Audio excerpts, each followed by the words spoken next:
नमस्कार, आप देख रहे हैं चैतन्य भारत। दोस्तों, बांग्लादेश ने भारत से टकराव लेकर शायद अपने ही पैरों पर कुल्हाड़ी मार ली है, क्योंकि कभी वही बांग्लादेश जो भारत के सहयोग से बना था, आज उसी भारत के खिलाफ आवाज उठा रहा है। और अब हालात ऐसे हो गए हैं कि पूरा देश घुटनों पर आ गया है। जी हां दोस्तों, जिस संकट की आहट पहले से सुनाई दे रही थी, अब वही संकट बांग्लादेश की सच्चाई बन चुका है। महंगाई आसमान छू रही है, लोग खाने के लिए तरस रहे हैं, और सबसे बड़ा झटका, चीन ने भी बांग्लादेश को धोखा दे दिया है। मतलब ऊपर से कर्ज का बोझ, नीचे से जनता का गुस्सा और बीच में नई सरकार की लाचारी। अब यह देश पूरी तरह से संकट में फंस चुका है। हर तरफ अफरा तफरी का माहौल है।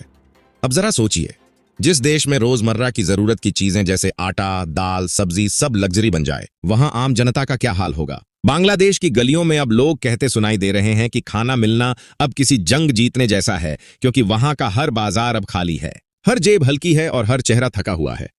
रिपोर्ट्स के मुताबिक बांग्लादेश की महंगाई ने पिछले कई दशकों के रिकॉर्ड तोड़ दिए हैं। दाल, चावल, सब्जियां सबकी कीमतें बेतहाशा बढ़ चुकी हैं। यहां तक कि पेट्रोल और डीजल की कीमतों ने आम लोगों की कमर तोड़ दी है। और जब ट्रांसपोर्टेशन महंगा होगा तो बाकी चीजें भी आसमान छुएंगी, क्योंकि वही ट्रक, वही टैंकर, वही नावें अब डीजल की कमी से ठप पड़ी हैं। अब सवाल उठता है कि आखिर यह हालत क्यों हुई? क्यों बांग्लादेश का सिस्टम एकदम से बिखर गया? तो इसकी सबसे बड़ी वजह है भारत से टकराव लेना। भारत ने जब पेट्रोल, डीजल और कई जरूरी प्रोडक्ट की सप्लाई रोक दी, तो बांग्लादेश की रीढ़ ही टूट गई, क्योंकि बांग्लादेश का ज्यादातर इंपोर्ट, खासकर फूड और एनर्जी सेक्टर, भारत से जुड़ा हुआ था। अब सप्लाई बंद तो दुकानों में माल नहीं, और माल नहीं तो दाम आसमान पर। आपको याद होगा, श्रीलंका में भी कुछ साल पहले ऐसा ही हाल हुआ था। जब भारत ने पेट्रोल और डीजल की सप्लाई बंद की थी, तो पूरा देश सड़कों पर उतर आया था। अब वही मंजर बांग्लादेश में दोहराया जा रहा है। तो क्या बांग्लादेश भी पाकिस्तान और श्रीलंका की राह पर चल पड़ा है? क्या यह देश अब खुद के फैसलों की कीमत चुका रहा है?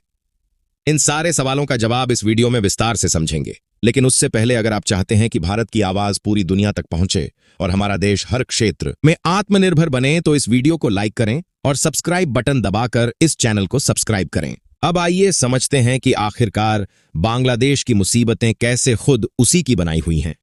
देखिए, जब से मोहम्मद यूनुस की नई सरकार सत्ता में आई है, तब से बांग्लादेश की नीतियां दिन प्रतिदिन उल्टी दिशा में जा रही हैं। भारत से रिश्ते बिगाड़ना, पाकिस्तान और चीन के करीब जाना, यह फैसले सिर्फ राजनीति के लिए नहीं, बल्कि देश की तबाही की ओर ले जा रहे हैं। क्योंकि जब आप अपने सबसे बड़े व्यापारिक सहयोगी को नाराज कर देंगे, तो अर्थव्यवस्था तो डगमगाएगी ही। भारत ने बिजली और पेट्रोलियम की सप्लाई रोक दी, तो बांग्लादेश की इंडस्ट्री अंधेरे में डूब गई।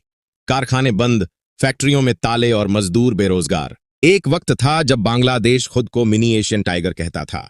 आज वही देश अपनी अर्थव्यवस्था के संकट से जूझ रहा है। और सबसे बड़ी बात, चीन, जिसे बांग्लादेश ने दोस्त समझा, वह अब पीछे हट चुका है। चीन ने कई प्रोजेक्ट आधे में रोक दिए हैं, कर्ज देने से मना कर दिया है और अब नए निवेश का नाम तक नहीं ले रहा। यानी कि जिस पर भरोसा किया, वही धोखेबाज निकला। IMF और वर्ल्ड बैंक भी अब बांग्लादेश को कर्ज देने से बच रहे हैं, क्योंकि उन्हें डर है कि यह पैसा वापस नहीं आएगा। और यह डर जायज भी है, क्योंकि देश की करेंसी गिर रही है, एक्सपोर्ट घट चुका है और रेवेन्यू सोर्स लगभग खत्म हो चुके हैं। बांग्लादेश की गलियों में लोग आज अपने बच्चों के लिए दूध और रोटी के लिए तरस रहे हैं। दुकानों के बाहर लंबी लाइनें हैं, पर अंदर सामान नहीं। जो थोड़ा बहुत मिल भी जाता है, उसके दाम सुनकर लोगों के होश उड़ जाते हैं। टमाटर, प्याज और मिर्च 50 से 60% तक महंगे हो चुके हैं। मीट के दाम 3 गुना, और अब तो लोग मीट की जगह कटहल खाने पर मजबूर हो गए हैं। यह मजाक नहीं, यह हकीकत है। मछली, जो बांग्लादेशी खाने की जान मानी जाती थी, वह भी अब आम लोगों की थाली से गायब हो चुकी है, क्योंकि मछुआरों के पास नावें हैं, लेकिन डीजल नहीं। और डीजल है तो उसकी कीमत इतनी ज्यादा कि मछली पकड़ना घाटे का सौदा बन चुका है। यानी पेट्रोलियम के बिना ना खेती हो पा रही है, ना ट्रांसपोर्टेशन, ना फिशिंग। पूरा देश जैसे एक साथ रुक गया हो। अब यह तो साफ है कि भारत की सप्लाई बंद होने से बांग्लादेश की कमर टूट गई है। लेकिन सबसे बड़ा झटका तब लगा जब चीन ने भी अपनी मदद खींच ली। चीन ने कहा, पहले पुराने कर्ज चुकाओ, फिर नई डील की बात करेंगे। बस इसके बाद तो बांग्लादेश की अर्थव्यवस्था सीधे गिरावट में चली गई। देश के अंदर अब राजनीतिक उथल पुथल शुरू हो चुकी है। लोग मोहम्मद यूनुस की सरकार से सवाल पूछ रहे हैं कि आखिर क्यों भारत से दुश्मनी मोल ली गई, क्यों चीन के झूठे वादों पर भरोसा किया गया, क्यों देश को एक बार फिर गरीब और निर्भर बना दिया गया। और सबसे दिलचस्प बात यह है कि यूनुस सरकार अब भारत के साथ फिर से बातचीत शुरू करना चाहती है। पर भारत की तरफ से इस बार जवाब बहुत सख्त है। भारत ने कहा पहले भरोसा दिखाओ फिर बात होगी। यानी अब हालात पलट चुके हैं। जो कभी भारत को कमजोर समझता था, आज वही भारत के दरवाजे पर मदद की गुहार लगा रहा है। यह पूरा मामला बांग्लादेश के लिए बेहद गंभीर हो चुका है। महंगाई बढ़ती जा रही है, विदेशी कर्ज बढ़ रहा है और जनता का भरोसा टूट चुका है। सड़कों पर विरोध शुरू हो गए हैं। लोग महंगाई के खिलाफ नारे लगा रहे हैं और हालात ऐसे हैं कि पुलिस को जगह जगह लाठी चार्ज करना पड़ रहा है। बांग्लादेश की मीडिया तक मान रही है कि अगर अगले कुछ महीनों में हालात नहीं सुधरे तो देश पूरी तरह आर्थिक संकट में डूब जाएगा। और अगर ऐसा हुआ तो बांग्लादेश वही गलती दोहराएगा जो पहले पाकिस्तान और श्रीलंका कर चुके हैं। दोस्तों, कहते हैं जो अपनी जड़ों को भूल जाता है वो किसी भी तूफान में टिक नहीं पाता, और बांग्लादेश ने ठीक यही गलती कर दी। भारत से टकराव लेकर उसने अपने सबसे बड़े सहारे को खो दिया।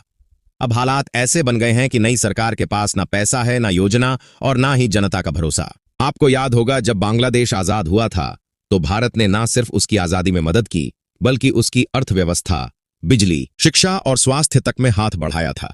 लेकिन अब वही देश भारत के खिलाफ बयान दे रहा है, सीमाओं पर विवाद पैदा कर रहा है और चीन, पाकिस्तान जैसे देशों के साथ मिलकर नई डील करने की कोशिश कर रहा है। पर अफसोस, यह डील अब उसके गले की फांस बन चुकी है। दरअसल चीन ने बांग्लादेश को कई प्रोजेक्ट्स का लालच दिया, हाईवे, रेलवे, पोर्ट्स और एनर्जी प्लांट्स। लेकिन अब वह सारे प्रोजेक्ट आधे बने पड़े हैं। चीन ने कह दिया, कर्ज लौटाओ नहीं तो फंड बंद। इससे बांग्लादेश की अर्थव्यवस्था पर डबल झटका लगा। एक तरफ भारत की सप्लाई बंद, दूसरी तरफ चीन की फंडिंग गायब। पर सबसे बड़ा सवाल यह है, क्या बांग्लादेश अब भी अपनी गलतियों से सीख लेगा या फिर पाकिस्तान और श्रीलंका की तरह ही कर्ज और महंगाई में डूब जाएगा? देखिए, आज बांग्लादेश की हालत यह है कि सरकार के पास अपने कर्मचारियों को सैलरी देने तक के पैसे नहीं है। कई सरकारी संस्थान बंद होने की कगार पर हैं। बिजली घरों में फ्यूल नहीं, बंदरगाहों में मालदे कंटेनर फंसे हुए हैं और बाजारों में सन्नाटा पसरा है। यहां तक कि बांग्लादेश बैंक ने कई विदेशी करेंसी खातों पर लिमिट लगा दी है। मतलब अब व्यापारी विदेशी सामान खरीद भी नहीं सकते। आम जनता के लिए डॉलर मिलना तो लगभग नामुमकिन हो गया है। जो थोड़ा बहुत फॉरेक्स रिजर्व बचा है वह भी कर्ज चुकाने में जा रहा है। और इसी बीच भारत ने अपने कदम बहुत सोच समझकर बढ़ाए हैं।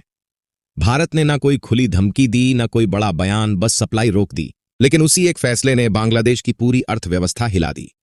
वजह साफ है, भारत का एनर्जी, फूड और इंफ्रास्ट्रक्चर एक्सपोर्ट बांग्लादेश की लाइफलाइन था। जैसे ही वह लाइफलाइन कटी, बिजली कटौती बढ़ गई, फैक्ट्रियां बंद होने लगीं, गारमेंट सेक्टर में ऑर्डर रुक गए और बेरोजगारी व महंगाई नई ऊंचाइयों पर पहुंच गई।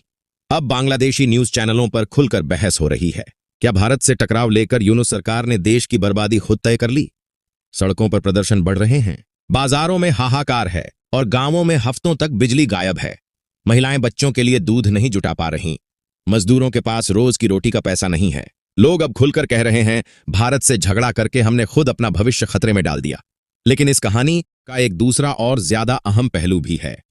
भारत अब सीधी कार्रवाई नहीं कर रहा बल्कि सॉफ्ट लेकिन बेहद असरदार स्ट्रेटजी पर काम कर रहा है। मदद अब होगी लेकिन बिना शोर शराबे के, और सिर्फ तब जब भरोसा और स्थिरता दिखे। यानी भारत अब भावनाओं से नहीं, शर्तों पर फैसले ले रहा है। इस रणनीति से भारत एक साथ दो निशाने साध रहा है। पहला, पड़ोसी देशों को यह साफ संदेश कि भारत से टकराव की कीमत बहुत भारी पड़ सकती है, और दूसरा, चीन की डेड ट्रैप पॉलिसी को कमजोर करना, जिसमें पहले कर्ज दिया जाता है और फिर बंदरगाहों, जमीन और संसाधनों पर कब्जा। श्रीलंका इसका उदाहरण है और बांग्लादेश उसी रास्ते पर फिसलता दिख रहा है। हालात इतने बिगड़ चुके हैं कि बांग्लादेश को अपने ही लोगों को संभालने के लिए सड़कों पर सेना उतारनी पड़ी है। गिरफ्तारियां और आंसू गैस आम हो चुकी हैं। अंतर्राष्ट्रीय मंचों पर भी देश की छवि गिर रही है। यूएन और यूरोपीय यूनियन तक चेतावनी दे चुके हैं कि हालात नहीं सुधरे तो मदद रोकी जा सकती है। कभी साउथ एशिया का उभरता सितारा कहलाने वाला बांग्लादेश आज गंभीर आर्थिक संकट में फंस चुका है।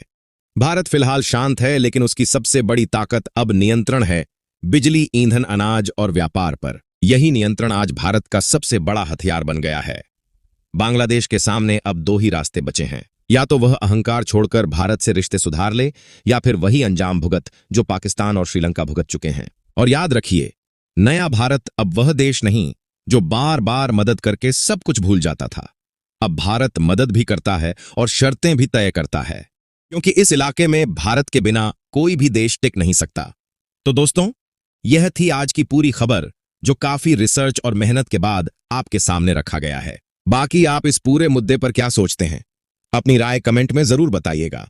और जाते जाते एक छोटी सी हेल्प कर दीजिए। इस वीडियो को एक लाइक करके अपने दोस्तों तक शेयर करके हमारी मेहनत को सपोर्ट कर दीजिए। धन्यवाद।